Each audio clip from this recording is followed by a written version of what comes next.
इतना बोलकर राजू और रामू तांत्रिक के पास जाने लगते। वो जैसे ही तांत्रिक के पास जाते, वो सारी बातें तांत्रिक को बताने लगते। तभी तांत्रिक इनसे बोलता, रानी, कोई आम बच्ची नहीं है। उस पर एक भूतनी का साया आया है, और वो भूतनी और कोई नहीं, तुम्हारी दादी अम्मा की है, जिसका कुछ दिन पहले किसी ने खून कर दिया था। वो दादी अम्मा तो हमारे घर के बगल में ही रहती थीं। उन्हें तो उस चोर ने मार दिया था जो पूरे गांव में चोरियां कर रहा था, लेकिन आज तक उसका पता नहीं चला। ये दादी माँ की आत्मा कई दिनों से अपने बदले की आग में जल रही थी। उस आत्मा को एक बच्ची की शरीर चाहिए थी।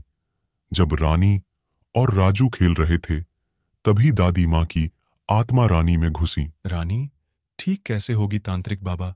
कहीं दादी अम्मा की आत्मा रानी को कोई नुकसान न पहुंचा दे। चिंता की कोई बात नहीं है रामू।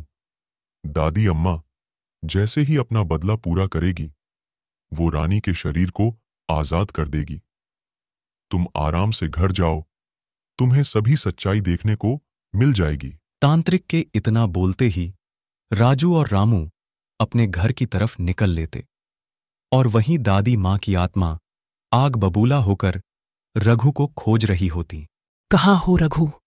आज तुम्हारा आखिरी दिन है।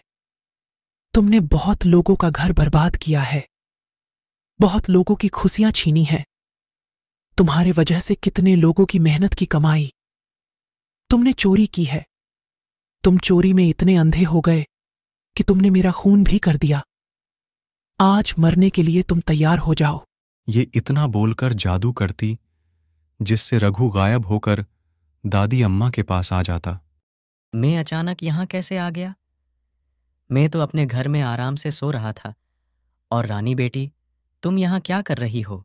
लोगों की जिंदगी बर्बाद करके तुम आराम से सो रहे थे।